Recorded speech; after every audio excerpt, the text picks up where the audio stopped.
Brothers and sisters, it's an honor and a privilege to welcome you today to this event to celebrate International Women's Day. The day focuses on the achievements of women and the issues that affect them daily. However, the issues that affect women also have a long-term impact on the whole of society. Today, our inspirational speakers will discuss how their various roles help support the dignity of women.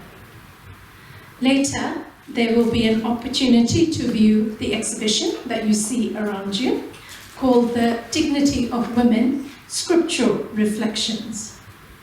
The exhibition highlights the positive references on the status of women in the sacred scriptures of some of the world's religions.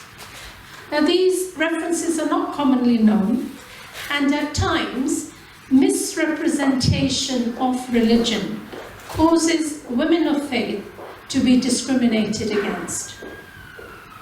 It is hoped that this exhibition will educate religious and secular communities on the role and status of women, and in turn help to overcome misrepresentation and discrimination of women.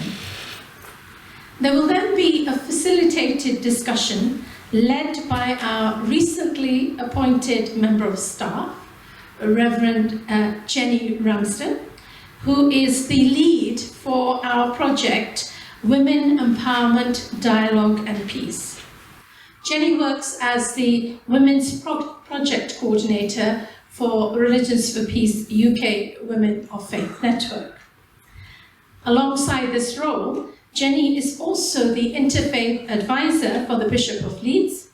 She delivers training for ministry in multi-faith contexts to clergy and lay leaders across the diocese, and is actively engaged in positive interfaith relationships.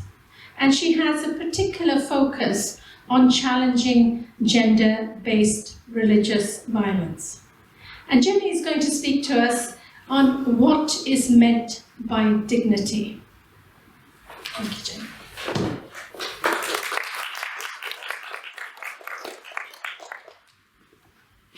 Good evening, everyone. It's such a pleasure to be in Scotland here with you all this evening. I travelled up from Yorkshire yesterday, so beautiful drive and fabulous to be in Edinburgh here with you all. So our event is celebrating International Women's Day, and we've entitled the event The Dignity of Women. But what do we mean when we use the word dignity? So to start with a dictionary definition, the Oxford English Dictionary says that dignity is the state or quality of being worthy of honour or respect. But actually, if you look at the term dignity, it's evolved over the years. Originally, the Latin, English and French words for dignity didn't have anything at all to do with a person's inherent worth or value. It signified much more closely, was much more aligned with somebody's merit. So if someone was dignified, it meant they had a high status. Maybe they belonged to royalty or the church, or at the very least, they had money. So the phrase dignity, as we understand it today, wasn't recognised until 1948, actually, when the United Nations ratified the Universal Declaration of Human Rights. And they turned this concept of dignity completely on its head. Article 1 states, "All human beings are born free and equal in dignity and rights." And so suddenly dignity wasn't something that people earned because of their class or because of their gender or because of any other advantage they might have been born with. It was something that all human beings were born with. Simply by being human, said the UN, all people deserve honour and deserve respect. And human rights then naturally spring from this dignity. So in fact, that Declaration of Human Rights states this. It states, human dignity is not only a fundamental right, it is the foundation of all other fundamental rights. The concept of human dignity isn't limited to human rights. In fact, for centuries, religions around the world have recognised the form of dignity that I've just spoken about. And later on, Ravinder is going to speak more about that, and you will see that more when you view our exhibition, which is also called The Dignity of Women, Scriptural Reflections. So when everyone is equal, they are all equally deserving of basic respect and rights, at least in theory. Kofi Annan, former UN Secretary General, has said this: women themselves have the right to live in dignity, in freedom from want and freedom from fear. And yet we know that for hundreds and millions of women and girls here and around the world, those basic human rights are denied. So as Ravinder has said, each of our speakers today, in their different contexts and spheres, is working towards both restoring and upholding the dignity of women, of ensuring that all women are treated with honour and respect, in freedom from want and freedom from fear. We are deeply honoured to have them with us here tonight, sharing something of their work. And so I'm going to hand back to Ravinder to introduce our first guest speaker. Thank you.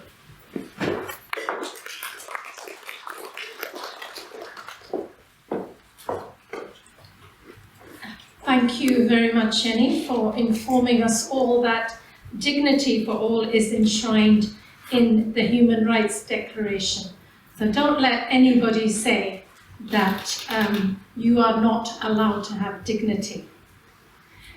Now it is my honour and privilege to introduce the Scottish Minister for Equalities and Older People, the Right Honourable Christina McKelvie.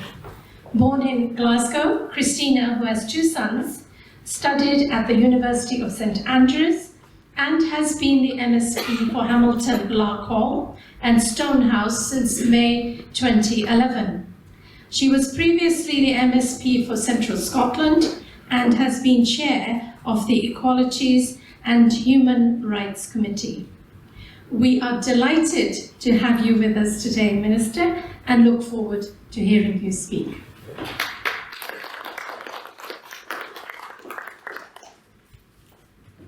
Thank you so much. I'm going to bring my tea if you don't mind. With that looking, I keep getting a sore throat, so I don't want to miss out any of my words tonight. Ravinder, thank you so much for that warm welcome. It's always a joy to see you, as you know, and it's always great to meet with people that I've met with over the piece, but to look out and see not just some of our nice male allies here, but all of these powerful women is a joy to be home. And we are here because we're celebrating International Women's Day. We have many events on this week over the peace in Parliament, but out in communities as well. So, and this is just one of them. We're really pleased to be with you. And I want to thank Religions for Peace UK, Women of Faith Network, and Jenny, welcome to your new role, and of course Ravinder for inviting me along. It's great to be here. As Minister for Equalities and Older People, the intersection of gender equality and religion is of great interest to me, and I'm very looking forward to hear Ravinder and Bonnie, who I've met before. We've had some great chats before, on their reflections on that. So I'm not going to take too much of your time because they're really important people have got to speak after me. But I just wanted to share maybe some of my thoughts about the challenges that continue to affect women in our society, in our communities, and tell you about some of the vital work that the Scottish Government's doing to tackle that gender inequality. But let me begin by saying that my work has given me many opportunities. I am not at all blind to my privilege that I have being a government minister and being elected, but certainly has allowed me to work with many people and taking on the challenges of leadership and women's rights across Scotland and in some ways globally. I spent a lot of time back and forth to Strasbourg when I was delegate to the Parliament to the Council of Europe, so Lots of great events, but lots of good learning and understanding for me as well. So on the one hand, we don't have to look very far at all, especially in politics, it's got to see women. You know, there is many of us there. In 2021, we have a parliament where 45% of Scotland's 129 MSPs are women. We've still got a bit of work to do there. We're still 51% of the population, so we need to make sure that we do a bit of work. But it's absolutely phenomenal, because that was a jump from 35% at the last election, which is a huge jump. You know, and on the other hand, you don't need to look very far to see around the globe that women are still not in those places of leadership, and they often attract a heightened level of criticism, especially online. Please do not go look at any of my tweets later on. Look at the first one, don't look at the responses. Lots of people online follow me, not all of them friendly. But it can also be sometimes very, very difficult to separate what is just, you know, the misogyny that you get in these circumstances, and critical comment, because critical comment allows us to analyse, reflect, and maybe change how we're doing things. But these things become intertwined, and it's very difficult to separate the both. But the reality remains that for women attaining a high level in a position like mine, or excelling in a role with years of experience under your belt, is no protection from other people's gendered assumptions of you, the unconscious bias that we all face, and everyday sexism that we all face too. We also know that for women, those whose identities intersect with other protected characteristics such as race, religion or disability, there's additional aspects of prejudice to contend with as well. Contemporary research on the role of women in families demonstrates that many of us are still the primary carer for children or elderly parents, or even when we are in paid employment. And I've just come from an event in Parliament where we're celebrating care in all of its forms, and I've just met some of the people who are doing that down there. Disproportionately gendered, disproportionately not valued as much as it should be. But that disproportionate impact has an impact on us all, and COVID was an example of that. It had a huge impact on women's lives. It revealed stark inequalities, both clearly than ever, that I think that we've seen before. It showed beyond a doubt the struggle for gender equality, whether in the workplace or in the home, is still a fight we have to win. I'm therefore extremely proud that gender equality is at the heart of our Scottish Government's vision for a fairer Scotland. Believe me, in our leadership competition that's going on right now, that's the questions I'm asking the three candidates. From my point of view, if you're going to lead Scotland, then the women need to be at the table. I'm extremely proud, as I said, and I want a Scotland where women and girls feel empowered to access economic resources and make decisions for themselves. It's a Scotland where women can live their lives free from all forms of violence, abuse and harassment. Sadly, we still see too much of that. But it's also a vision. It's a vision where, we know we have a long road ahead of us, but I think with determination we're going to get there. So I think I should tell you what we've done so far. As part of our extensive gender equality work, we have established the Gender Equality Task Force in Education and Learning. That started at the earliest points in a young woman's life. We've also established the Fairer Scotland for Women Gender Pay Gap Action Plan, and we're seeing real progress being made on that just now, just in the past few months we've seen that progress. We're also developing plans to incorporate the UN Convention for the Elimination of All Forms of Discrimination Against Women and Girls into Scots law in our Human Rights Bill that we're working on right now. Myself and Captec Shore are obviously working on that. Happy to share with you information if you want to hear more about that. And we're also implementing the recommendations for the First Minister's National Advisory Council for Women and Girls. There's nowhere else in the world where a President, a Prime Minister or a First Minister has a National Advisory Council for Women and Girls, who I'm telling you are not afraid to say how it is, and they've been very, very bold with their actions for us. And we also established a Scottish Government Directorate for Equality, Inclusion and Human Rights to ensure continued focus on this work, and that was a recommendation from the First Advisory Council. So taking on board the ideas that they've come up with, the recommendations that they've given us, and bringing them into real life. These long-term ambitions are real commitments, but they're foundations of many practical and immediate actions that touch the everyday lives of women now.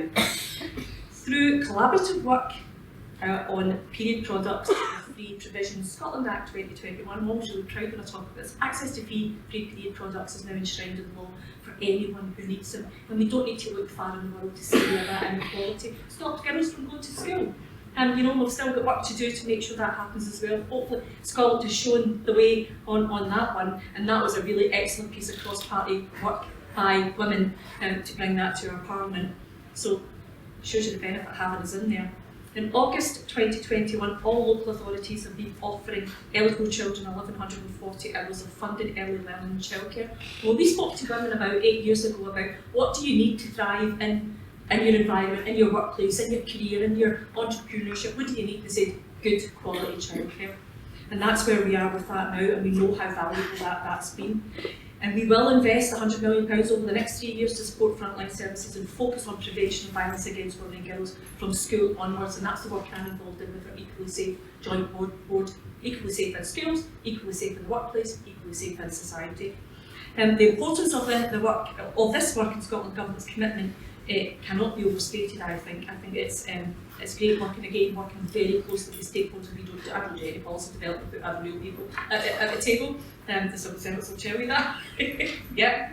I don't do any of that work at all, because I think I need people who are having that lived and living experience every day in their lives at the table, helping us make those decisions. And that's why our decisions, when we made them, become transformational, and the real point and the real focus of International Women's Day this year is about breaking the bias. So breaking that bias allows us to tackle that discrimination with the acts that we have. And it's why it's really encouraging for me to be here tonight with you all. Voices, not just your voices, your smiles, your reflections, but your activism, and bringing all that together. Determined, capable, action-oriented women all in the one room. My goodness, we're a force to be reckoned with. But it is a sad truth, I think, that religion has often been misused as a patriarchal system to silence women's voices and control their lives, but ultimately that's not succeeded. I just need to look out into this room to see that. So well done, but we still got work to do. But women, so many women from all faiths are today finding their voices within their traditions, their communities and their scriptures. They are finding inspiration and power within their faith to bring about change. In doing this, they are exercising true leadership. They are taking the promise and the vision of equality, which is so foundational in the spiritual traditions of the world, and are applying it to our everyday lives, and we thank you for it. But in reality, this is what lasting transformational change in women's leadership looks like. It starts at the ground level and it grows. It's organic. You put your roots, plant your seeds, put your roots down, and grow it from there. And we know that there are people, systems and aspects of culture which inhibit the growth of gender equality. But when we do plant those seeds, it takes a lot to stop us from growing. There are people who still refuse to recognise women's equality, and that's why we still need International Women's Day. They don't recognise our freedoms, or they unconsciously feel threatened by our voices, or fail to take us seriously. Looking at the women in this room, well, that's a big mistake, isn't it? Absolutely. So I encourage you all, please keep speaking up, speaking out, using your experience, your everyday lived experience, particularly when it comes to your faith and your traditions. It's not easy. Try to be a woman in politics. We need a lot of faith sometimes. But we draw on that from you and the work that you do. So keep sowing those seeds for change, because your voices matter and your leadership is really powerful. So thank you so much for having me tonight. Keep doing what you're doing, and I'll go shut up now and let the real inspirational people come in and talk to you about their faith tonight. Thank you so much. Right, now I have the pleasure of introducing Reverend Bonnie Evan-Hills, a fellow colleague on the UK Women of Faith Network Coordinating Committee. Bonnie is a priest in the Scottish Episcopal Church and has considerable experience in interreligious dialogue, working with organisations such as the EU Commission on Foreign Affairs and Security, the World Council of Churches, Churches Together in Britain and Ireland, the Anglican Communion, and the Anglican Mission Organisation USPG. Bonnie has been involved in contributing to the UN Office for the Prevention of Genocide's Global Plan of Action for Religious Leaders and Actors. Alongside several other publications, Bonnie is co-author of the book Engaging Islam from a Christian Perspective, published by Peter Lang. She was recently awarded the Hubert Walter Award for Reconciliation and Interfaith Cooperation by the Archbishop of Canterbury. Bonnie, please.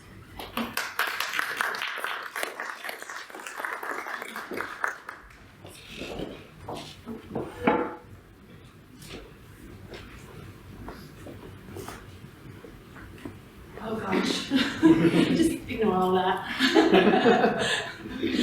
What an honour it is to be up here and to be asked to speak and to share the platform with the Right Honourable Christina McKelvie and Ravinder and Jenny and all of you here. So thank you for being here and thank you for listening ahead of time. So last July, the UK hosted an International Ministerial of Freedom of Religion or Belief, with national representatives from all over the world.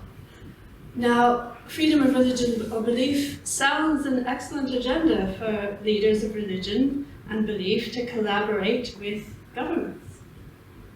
And for the most part, I would agree, but that agreement comes with a caution. Freedom of religion or belief is one article in the Universal Declaration of Human Rights, none of which were intended to be separated out.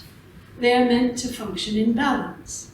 And sadly, there have been some elements among our more conservative colleagues who have sought to use freedom of religion or belief as a means of justifying continued exclusion of certain groups, to do with gender, race, sexuality, or even other religions, or those within their own tradition but who hold differing views. All freedoms come with responsibility to ensure the rights of others are not negatively affected by our actions. We are free to believe what we like, but not to act or express it in a way that would adversely affect the lives and rights of others. So while this engagement with freedom of religion or belief sounds basically good, it must come with this caution. Shortly following this ministerial, I was in Fez, Morocco, attending a UN conference with the Office for Prevention of Genocide. And we heard that a statement on gender by the ministerial had been greatly altered. This statement had originally included a commitment to the repeal of any laws that allow harmful practices or restrict women's and girls' sexual and reproductive health and rights, bodily autonomy. But after the ministerial had concluded, this portion was unilaterally altered by the UK Westminster government without consultation from other signatories. The statement had originally had 22 signatories. A number of them pulled out amid much controversy, and the number of signatories was reduced to 8. To this date, no individual minister in Westminster has taken responsibility for that change, despite continued challenge and questioning. There are sexual health clinics, places where women go for treatment of various health issues, including infections, infertility, rape and sexual abuse, female genital mutilation, and, oh yes, abortion. But women entering clinics are subjected to abuse by those claiming to be praying for them. Is this what freedom of religion or belief is supposed to be about? No. The end result of these actions is curtailing of access to medical treatment and a huge loss of dignity for those seeking help. There's a living memory where I grew up in the United States of segregation.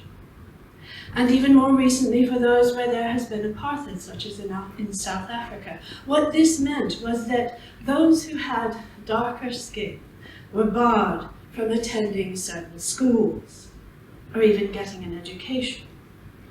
They couldn't go certain places, couldn't go to restaurants or concerts or shops. They couldn't ride the bus or even use certain drinking fountains for water. Racism still exists. I must acknowledge that my own skin color has given me and continues to give certain advantages. But at the same time, there are places I am not allowed to go, things I can't participate in because I am a woman. Now, while there has been good intention behind providing special programs for women and young people, the question does need to be asked: how to empower excluded groups without adding to that exclusion. Because sometimes in setting up these programs, we are still setting people aside, keeping them out of the main agenda in the name of empowering them. In one of my former churches, a group of us listened to a young teenager explain that she wanted to be part of the church because she wanted to be part of a community. She didn't want to be set aside in a group called youth.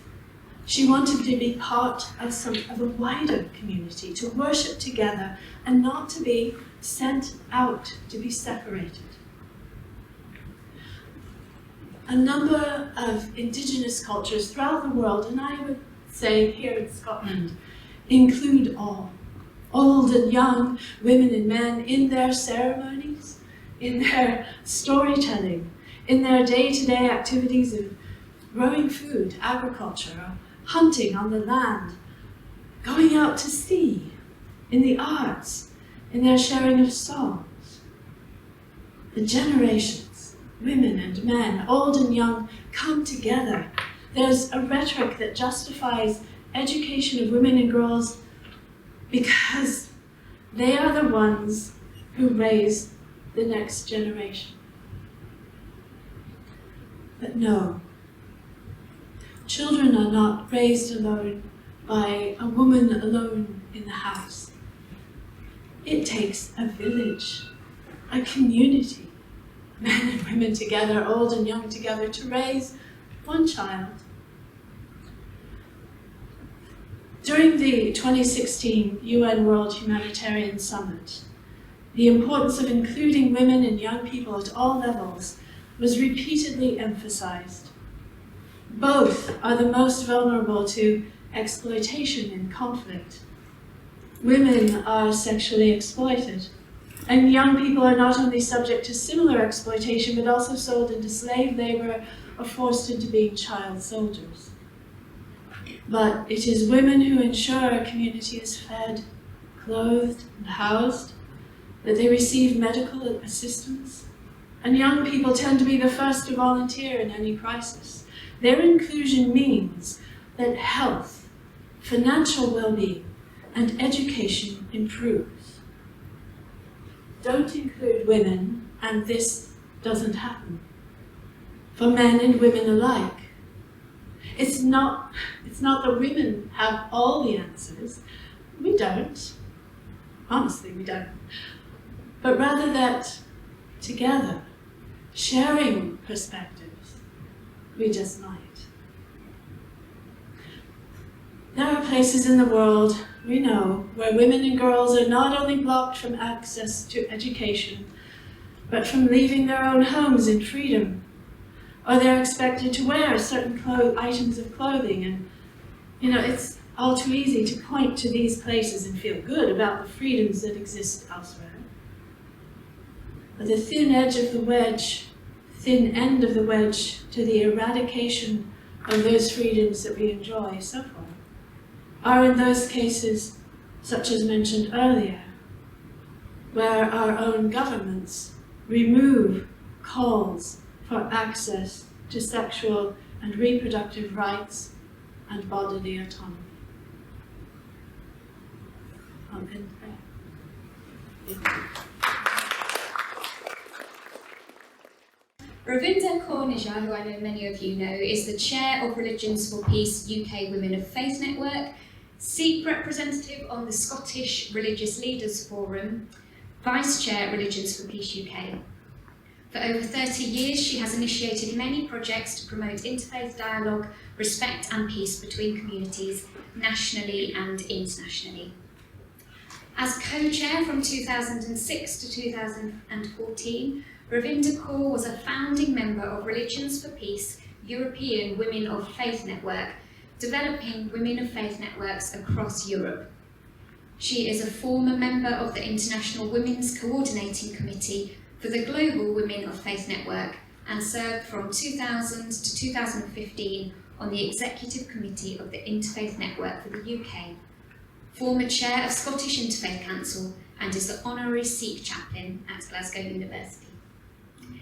She is also an experienced educationalist who taught in the primary and secondary sector for over 30 years and has a BEd Honours degree, ATQ primary qualification and a postgraduate diploma in religious education from the University of Glasgow. Ravinder, it's a pleasure to introduce you to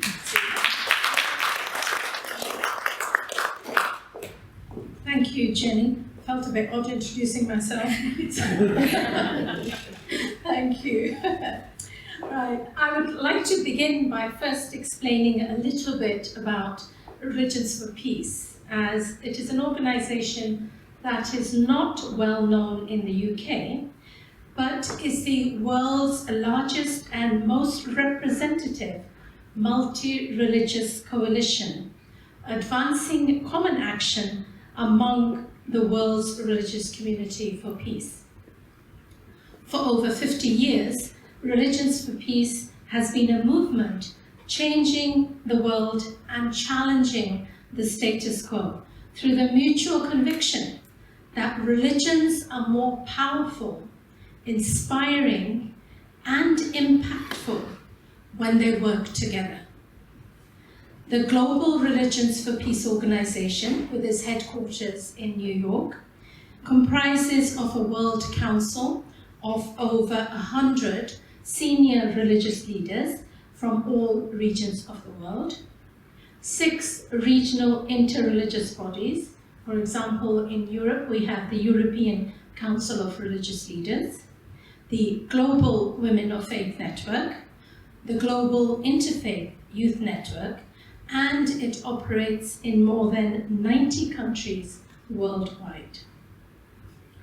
Religions for Peace UK Women of Faith Network is part of the Global Women of Faith Network, whose aim is to allow women from different religions and cultures to coordinate strategies, pool resources, and capabilities for cooperative action.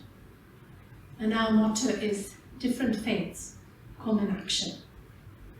The national network uses existing building blocks of faith-based and interfaith-based women's organisations in the UK to form the network. So that was a history lesson.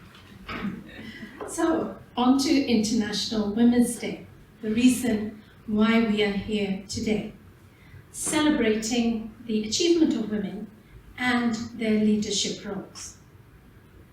You know, I find it strange that we need to have a day that celebrates the achievement of women, because to me, all women achieve tremendous goals every day, whether it is in the home, at work, or within their communities. However, their contribution is not valued and given recognition and the dignity it deserves.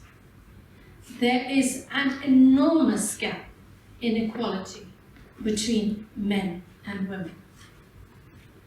The most recent Sustainable Development Goals report in 2022 on Goal 5, which is achieve gender equality and empower all women and girls, states that only 26% of countries around the world have systems to track gender budget allocations.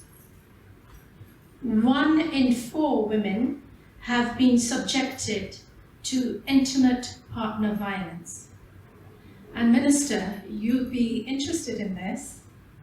It will take another 40 years for women and men to be represented equally in national political leadership at the current pace, but obviously not in Scotland. Scotland's doing much better than the rest of the world. Well, we won't get equality in the political leadership in my lifetime, but we can work together to make life better for women whose voices cannot be heard, and give them the honour, dignity, and equality that they deserve, that we all deserve. Although at the rate we are progressing today, it will take many years to attain gender equality. It may surprise some of you that the founders of all the religions gave women equal status centuries ago, but somehow this has been lost through time. I wonder if it was intentional. As a woman of faith belonging to the Sikh religion, I was given equal status over 5 centuries ago. Guru Nanak, the founder of the Sikh, though, stated, "The Creator pervades in all genders, so why should we belittle women and consider them lowly?" And this quote I really like from the Holy Sikh Scriptures, the Guru Granth Sahib. She is the most noble of all family. She counsels and advises the elders and youngsters. How blessed is that household in which she has appeared. In my home, she is my leader. She is the ruler, and God has made us her courtiers. In Islam, it is recognized that it's not gender, race, or culture that enables one to excel in the eyes of God. It is piety and good works.